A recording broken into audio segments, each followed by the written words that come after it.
How do you, for almost 20 years now, be in the same industry and now we're going to take it to a new level when it comes to educating and teaching the people, right? Yeah. How do you stay motivated on that? To be honest with you, it's like what you're good at. So I've just stuck to that. So when someone's introduced a new hustle to me or a new business idea, I'm always like, I've tried different things out, but within the motor trade itself, like open up a body workshop or get a mechanic in and stuff like that. But to be honest with you, like starting different things, I was like, if this is going well, why should I start something else, sort of thing. And the motivating thing is that Because one thing about the car industry is it's been tarnished in a way that, like, when you paint it all black, now it's all black. It's been tarnished in a way that, oh, people who do car sales are dodgy, or used car sales guy. It's like a tarnished thing. it depends where you're selling from, how you're selling, and all of that stuff as well. Obviously, when you're selling in the beginning, you're selling from home. There's not really that sort of thing where people expect you to do something about a problem, because it's more like a side hustle. And if you're selling from like Facebook or Gumtree, for example, people don't really expect too much as well, because they're more like the side hustle guys sort of thing. But when you've got like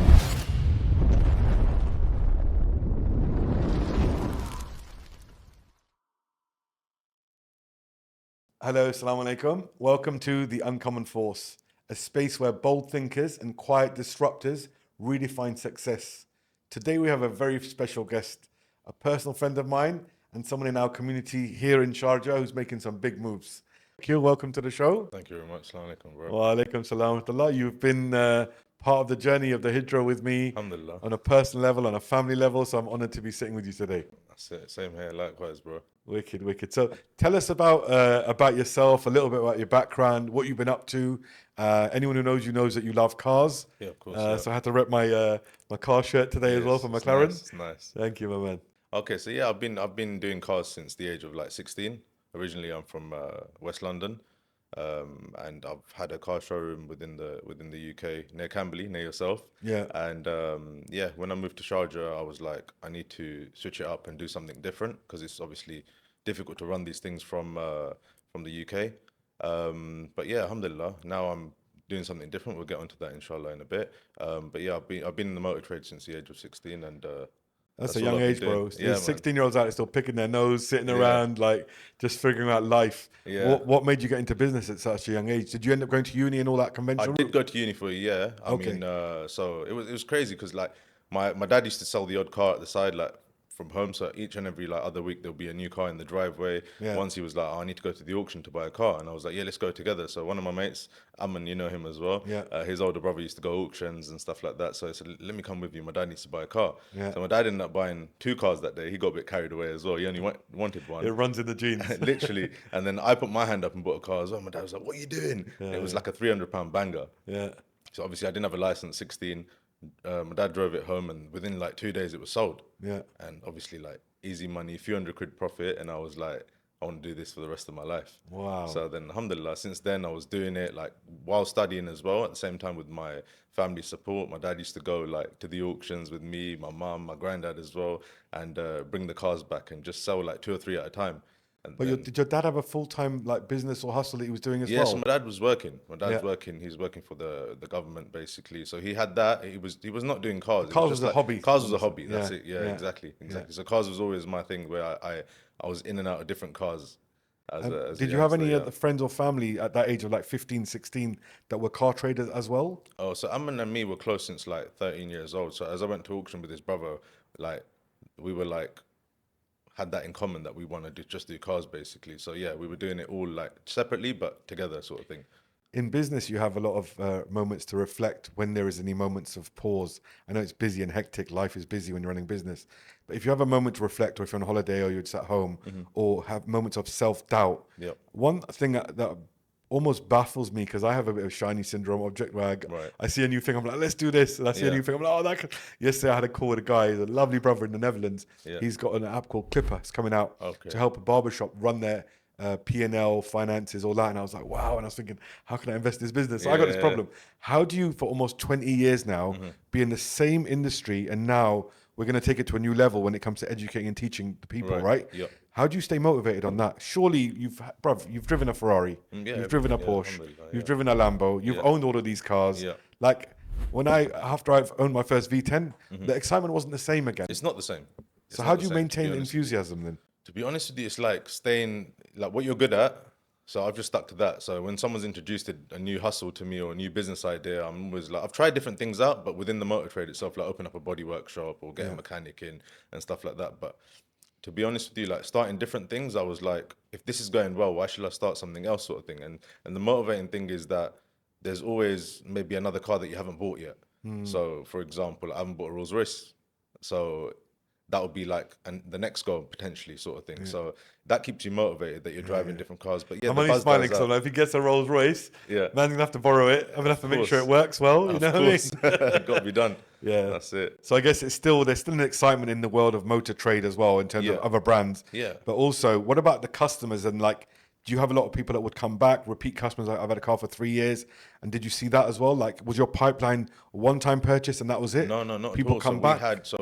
We were in. So when I say we, I started off this journey like doing it by myself. That was a place near Kingston for about 7 years, and then I partnered up with one of my cousins, Naz. He's in Birmingham now, and then we basically had our own showroom together in Wokingham near Reading. Yeah. And we had repeat customers all the time in the Wokingham place because I was there for 10 years. Yeah. So alhamdulillah, like people would come, they'd be like, "Oh, do you remember me? I bought a car a year ago." And I was like, "I won't remember you, but just show me the picture of the car. I'll probably remember it." Showed me the car and like, "Yeah, I remember that. Yeah, we just sold it yesterday. It was really good, blah, blah, blah." And they'll buy the next car of us or tell us to look for the next car, sort of thing. So yeah, we'll get a lot of repeat customers. Without sounding cheesy, Mm-hmm. do you feel like, because there's a brothers called Rizwan and Wasim, I think, from Southall. Okay. And they had a place called R&W, as a showroom. Okay. And I went down, I saw Ferraris, I saw these nice cars. I bought an Audi A8, the long wheelbase. Yeah. 4.2 litre Quattro, lovely car. Nice. But I saw young Muslims doing well, like in Southall. And I was like, wow, these guys, they're in somewhere in Surrey as well now. They've got a showroom. But I feel when I drove away that day, especially, I felt like my dream had come true. Yeah. So I always wanted a 4.2 litre Quattro. Yeah. But my mum wanted me to have a family car. So the Audi A8 kind of ticked the boxes. Have you found that, like, is that part of the goal as well? Like, is it making people happy? Have you found that people have come and said, "Bro, that's my dream car"? Or Yeah, 100%. So people have said, I've been searching for this car for so long, or I've been saving up for this car for so long, or whatever it is. So yeah, and obviously they're happy because you've provided it to them at a good price or with a good service or whatever it is. So yeah, a lot of people. because one thing about the car industry is it's been tarnished in a way that, like, you know, when you paint it all black, now it's all black. It's been tarnished in a way that people who do car sales are dodgy, or used car sales guy. It's like a tarnished thing. I think what it is like, it depends where you're selling from, how you're selling, and all of that stuff as well. Obviously, when you're selling in the beginning, you're selling from home. Yeah. So there's not really that sort of thing where people expect you to do something about a problem because it's more like a side hustle. You can say. And if you're selling from like, I don't know, Facebook or Gumtree, for example, people don't really expect too much as well because they're more like the side hustle guys sort of thing. But when you've got like a premises, whether it's a yard or a forecourt or a garage or whatever you want to call it, a big commitment. they expect some level of after sales service, warranty, and then obviously since the Sales of Good Act 2015, all of that stuff, it's got a little bit more trickier. Yeah. But you just got to ride it out. Like when the customer's got an issue, you just have to deal with it. It's one of those things. Did you have times when you were growing in the business where you like took such big losses and setbacks that you thought, "Is this for me? Do I need to find something else?" Or has it? 'Cause I don't believe it's all been smooth sailing since you were 16. No, of course not. Definitely Right? not. Because people out there, A, you've got students already now. Yeah, B, there's a lot of people out there that contact me like, I don't even have an idea right now. Like, you've done a business or you've got businesses. At least you know what you're doing. I sell food waste machines. I do IT, do some real estate. Like, I've got my path, A lot of people out, especially in London, in the UK where we're from, are still trying to find that kind of sweet spot. So people out there, I had a call yesterday. A brother's like, I've got £30,000 ready for this guy called Aqeel. Do you know him? I was like, yes. I said, he's coming on a show tomorrow. So I do know him, and I wouldn't get him on a show if I didn't know him. But I guess my question is, what's that starting point like when you started selling that £300 car? I sold a Vauxhall Cavalier, I think, for £400 back in the day. I tied a rope to the bumper, and I just sold it. I told him, but it was a Dodge. It was like an old. So That's a new one. Yeah. What was that journey like with the losses that early in the journey, and what pushed you to carry on? To be honest with you, like alhamdulillah, the first few years they went like well, like from like the age of 16 to 18, it went well. I had like one setback, like a major one, where like a few months down the line there was a car and the head gasket was gone. Then a neighbor who's a mechanic who used to work for like Porsche or something like that, he done the whole head gasket for me, and I was like, "What do I owe you?" And he was like, "A score." And I was like, are you joking? And he was like, no, I'm serious, but don't buy these Rovers again. It was a Yeah. Rover. Oh. Yeah, my My dad used to Rover like Rovers. 75 had a head gasket go. Yeah, It exactly. was a Don't Rover buy Rovers. 75. That's Yeah. why they're not around anymore. They told me it was a Honda engine and it wasn't when I bought it. Oh yeah, some of them are. Yeah, yeah. So Yeah, my yeah. dad used to love Rovers. So I was like, Yeah. yeah, I'll buy this and sell it, see how Yeah. it goes, sort of thing. But yeah, that was one of the things. But Fair play. after that, I was just a bit more careful and trying to buy like the more reliable cars and this, that, even the cheaper ones, Japanese or whatever it was. And yeah, and then when I was 18, I got to a point where I was like, I want to start my little like yard up and like have a little forecourt going. Did you on make sort the of thing. capital from selling cars that you invested Yeah, in the yeah. yard? So or from what did you 16 get to in? 18, it was all doing it from home. Then I went to uni for a year. Then I dropped out. Yeah. And I decided that I want to just do this full time. Was that in Kingston as well? You went? Kingston Uni? Yeah, Okay, yeah. okay. Yeah. Amazing. I went to the Penryn Road campus, Yeah, I is that what went it's to the called? Kingston Hill one. Yeah, Yeah, yeah, yeah. yeah. So all the parties were at, is it? Yeah, yeah. I wasn't really part of that stuff because I didn't really go uni at all. Like for the first year, I was just skipping it, sort of thing. Yeah. It wasn't in me. Yeah, Yeah. yeah, yeah. I think it was in your blood to do what you do, right? Yeah. How are you? How do you source the right cars? That's one thing that I've always been curious. Like I did Honda Civics, then I went for a phase of Golfs, yeah, 1.4s, 1.6s. I just knew what I wanted. But when I looked on your website over the last few years, I've looked at it a few times. It's still a proper mixture. Yeah, I mean, Like we never used to do like the particular, like just One mainly brand. German cars. That's Yeah. because I like them and I think they sell well in the UK as well. But Yeah. I think generally it would be like, you know, the cars that you'll try different cars out and then you'll be like, yeah, I haven't tried that one out yet. So you want to try like not everything, but like most cars out. Yeah. And you're like, you come to a point where you're like, that's not a good seller. I'm not going to buy that again. Or Yeah. that's got common issues. I'm not going to buy that again. So over time, over the years, it gets to a point where you're like, I've bought nearly everything within that price range sort of thing. So you can sort of give your 2 pence on it and say like, is that good or not good seller sort of thing. Yeah. So within the community and stuff like that, when we offer vehicles as well, we try to buy like what the best sellers are, like small hatchbacks, for example, first cars, stuff like that. Yeah. Yeah. What advice do you give to someone out there when you think about business? You have been able to save money and grow. So the last dealership you had now, I don't know, was it like a couple hundred cars per barn? Like it was full, right? Of cars, Yes, we had a mashallah. farm. It was So- like 300 cars. Yeah. But think about the money tied in the stock and the fact that you're paying rent and ads and Auto Trader. How do you grow a business to a point where it's hitting this multi-millions in trade? Because it must be multi-millions in trade, right? How do you grow to that point? Like in your 20s and your 30s, there's so much distraction out there. It's easy to spend your money on lavish holidays and I treat myself to a nicer watch and another watch and another watch, and then you're broke and you've got 20 watches you're trying to sell, right? So how did you stay away from that to stay focused on growing your business?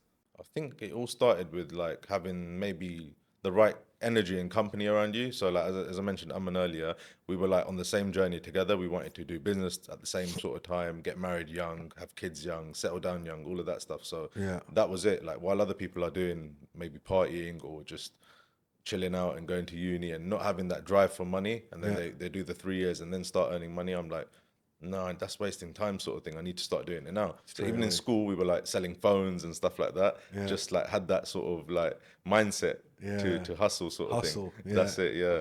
Would you say you were brought up in a very, was it like hard or was it like, how was it growing up? Were you financially like, as a family, was it tough or was it comfortable? Alhamdulillah, it was comfortable. My dad did like everything for us. We were living with my granddad in Yeah. Southall, like to begin with, for like until I was 18.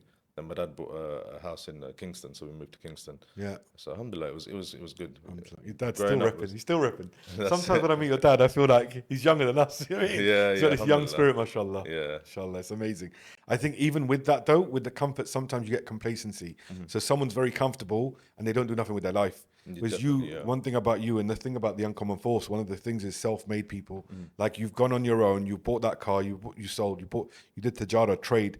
And one of the basic principles that, and the whole point of me launching a YouTube channel Yeah. was to talk about doing trade in the right way. Yeah, of So if you can course. bring in Islam into the equation, which you've actually talked about without saying it, about marrying young and staying focused, how has Islam played a role in your life before business? I want to talk about like 0 to 16. What do you remember about Islam and growing up in an environment that's so mixed? London's Yeah. so mixed. Do you know what I mean? Yeah, definitely. I mean, we used to go to like with my granddad to the masjid for like Fajr even. Where was like, your local masjid? Local masjid was West in, London, you said, yeah, right? yeah, in Southall. Yeah, In yeah. Southall. So we used to like on our days off sort of thing, like me and one of my cousins as well, Namer, he used to like like sometimes live close to us and live with us sort of thing. So we used to go to the masjid together for Fajr prayers, Jummah, all of that stuff. So it was like the religion always, like Islam always played a role in our family as well and everything. Like we had a practicing family. Alhamdulillah, it's been like better going through like the recent years sort of thing. But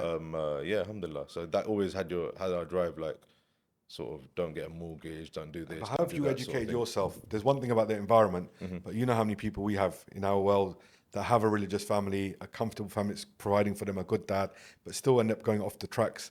What was the kind of thing that kept you to the deen? Is it certain people you were listening to? Was it YouTube, like, or was it lectures at the It masjid, wasn't or really. just It was friends, just good coming from, friends? I would say, coming from a background and a family. Like all my family's in London. Yeah, No one's back home in Pakistan or anything like that. Everyone's really like in the UK, and everyone's like, alhamdulillah, we come from a good family. So I'd say like the upbringing, alhamdulillah, was good, yeah. and we had those. Like the elderly, like both my grandparents and stuff like that as well, to keep us in check, sort of thing. So yeah, Especially that's in the it. community when your family's around, you can't turn the corner.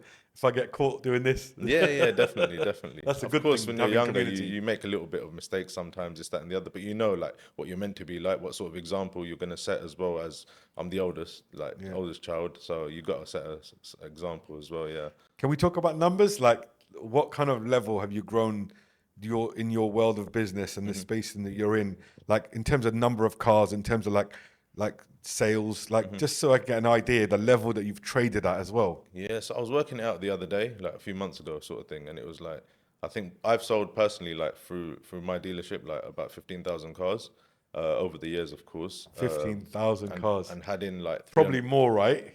maybe more, maybe Because you're slightly the early less, ones, you but probably yeah, weren't logging as yeah, much. yeah. So Mad. and it roughly had about 300 cars in stock at one time, sort of Yeah, thing. That's myself, sort of thing. So alhamdulillah, it's been. Like, I always said like I'm gonna grow as much as I can by myself yeah.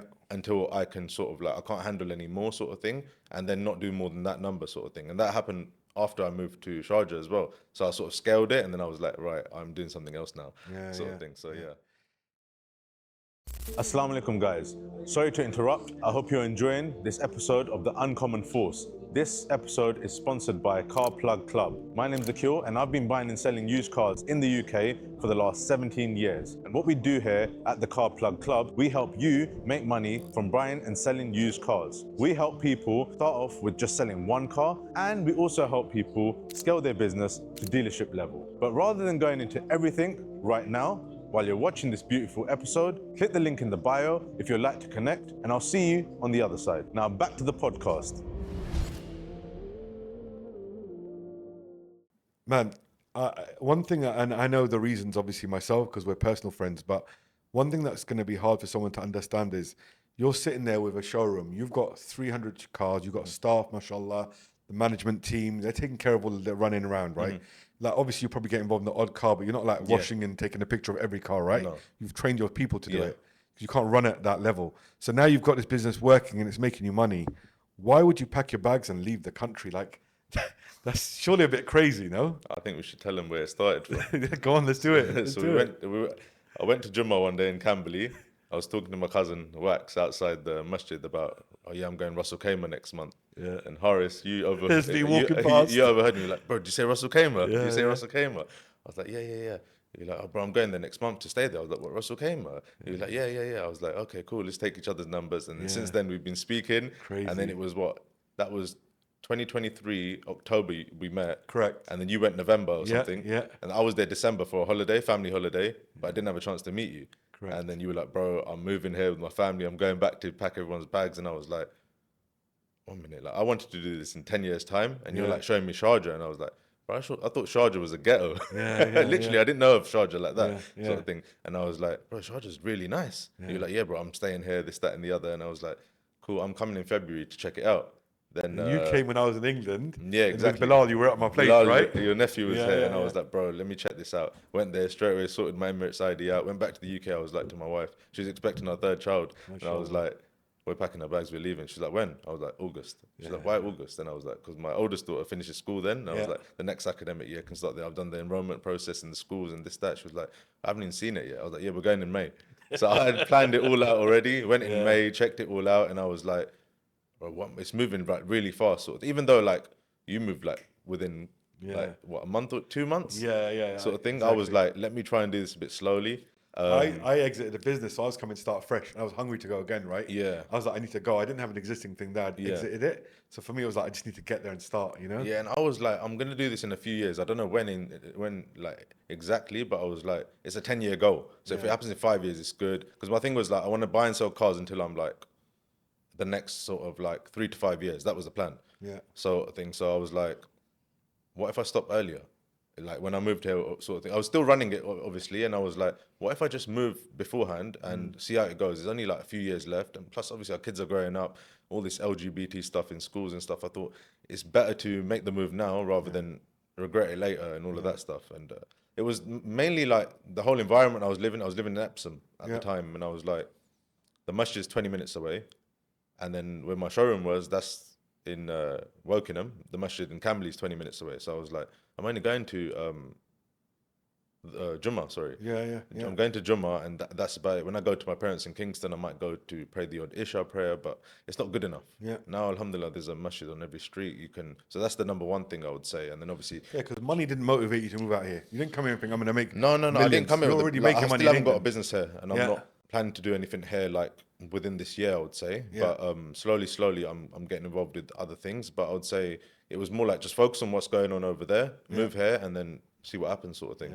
But Alhamdulillah. there's more to it, I think, with the cars. When we talked back in the day, you started talking about the fact that car sales had changed as well. So from a dini perspective, from religion, you found that there was a lot more riba, interest loans, or 100%. people coming in wanting higher purchase and stuff, right? Yeah, 100%. I mean, look, if you look at like 17 years ago when you buying and selling cars for like £2,000-3,000 even, no one's going to ask you, oh, do you do finance? Now you put a car up for £1,500, they'll ask you, do you do finance? Because there's people out there that unfortunately haven't got the money for it. Yeah. And then when you're selling those sort of low value cars, and then when you're selling like a 10 grand car, they want to do finance off you. So automatically, sometimes you might fall into talking to a broker and getting that finance application done for them or whatever it is, and then later on realizing that, what am I doing here? It's making lots of money, but it's not good. Yeah, deals. So alhamdulillah, like, I stopped doing that completely since like 2022. Like, when you stopped doing that, did you take a hit that year or not? No, everything was fine. Wow. So I was generally just speaking to my wife like, oh, yeah, this customer bought this car on finance, and it's so easy to sell cars on finance. And she was like,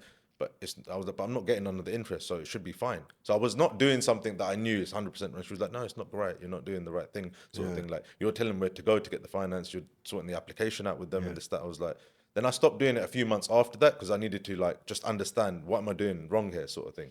And when I said I'm not doing it again, I was like, I'm not doing it again, full stop, sort of thing. So alhamdulillah, like that was like, it didn't make any like impact. It was just like the level of cars that we were selling at the time, like, you know, like the 10 to 30k cars, sort of thing. They were a bit slower selling, but there's always someone that says, I want to buy it outright. Yeah. So you can still sell those sort of cars. I wouldn't say don't sell them, but yeah, if you want to not do finance completely, either do like under £10,000 or under £15,000, you'll get the sales. Still. Yeah. It's You not a just problem. pivot what you're doing, isn't it? Yeah, that's it, exactly. We had a shop, my friend Kashif used to run in Cambridge with his family, and they had a mad, back in the day, one side of this long supermarket was all different alcohols. Okay. And I remember Uncle stopped doing that. He's like, I'm going to stop doing it now. And he replaced it with halal food. Right. So he started putting food for students to buy, £5 a box for Salon. Me and my brother would buy it from him. He said his business went up by like, I think 1.2. So 1.2 like times 1.2. So every million, next year he make 1.2 million. Yeah. Or if it was 2 million, he make 2.4 million. It actually went up from selling little halal meat boxes. Bro, He you've got to got put some your girls trust from in Pakistan Allah, to yeah. cook, and they 100%. started repping food. So giving up fi sabilillah has grown your world without even knowing, right? In terms of like, it's just happened because you didn't want to trade in riba. And obviously in terms of the car industry itself, you just got better and better. So just conscious of time, and inshallah we're going to have more chapters because I'd love to sit with you more. I want to deep dive into kind of your motivation even more in terms of like the layers of what pushes you, because one thing I know for you is you don't need, alhamdulillah, to like push as hard as you still push. Like I'll talk to Aqeel on a random day and he'd be like, I bought 4 cars today. Like, why? Oh, you're just doing it. Because it's in your blood to just keep trading and doing it, right? So I want to dig more into the motivation as well.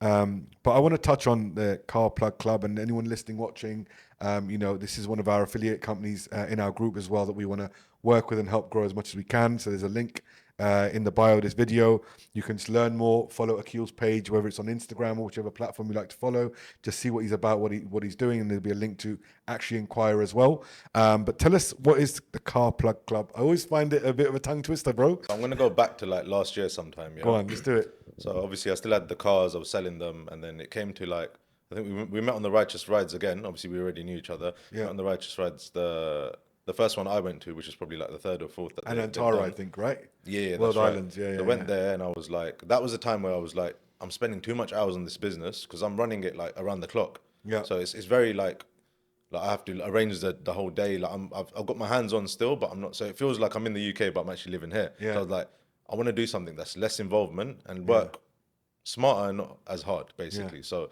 I was like, I need to do something else. So obviously when we met on the Righteous Rides with so many different brothers, I was like, everyone's doing something online based, and I'm looking to. Neither of us were.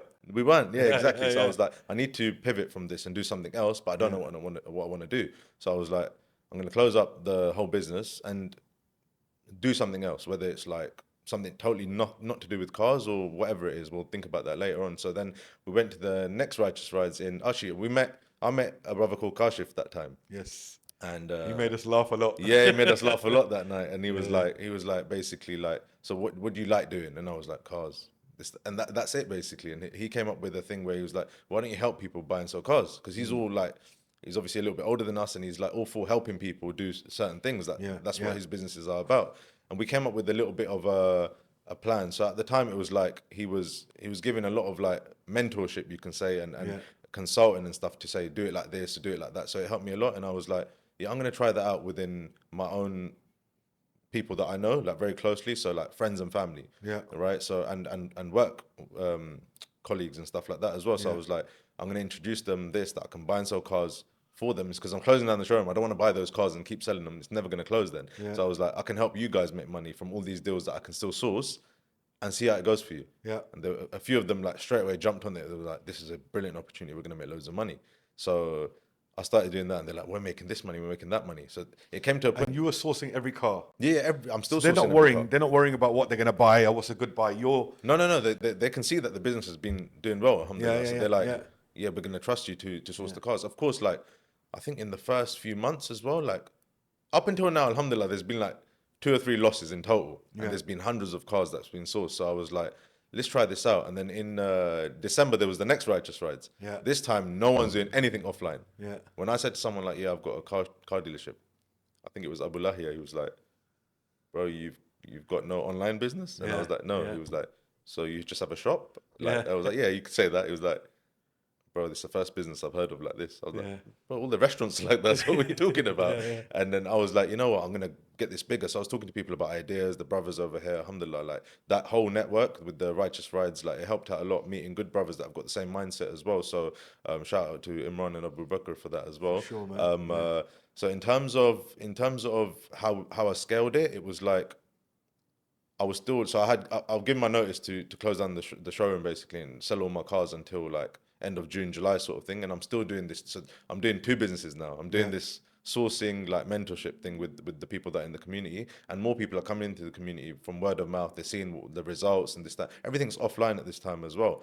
And I was like, do you know what? Like this, I thought would be like a side hustle, but I don't know what the main hustle is yet still, because I'm closing the main hustle down.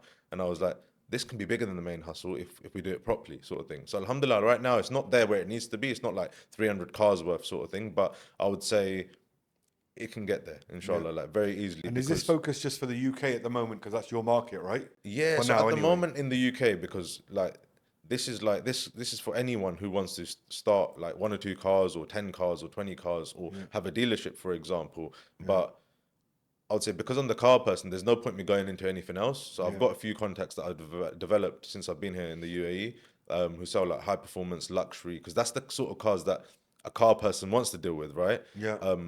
So alhamdulillah, I'm working with someone at the moment as well, which we've just had like verbal conversations about, and I want to sort of grow that side of it where I can source cars for people over here, like entrepreneurs over here that want a specific car. Because there's a lot of cars over here that have got like flood damage or paint damage and stuff like that. So it's hard for them to trust that person.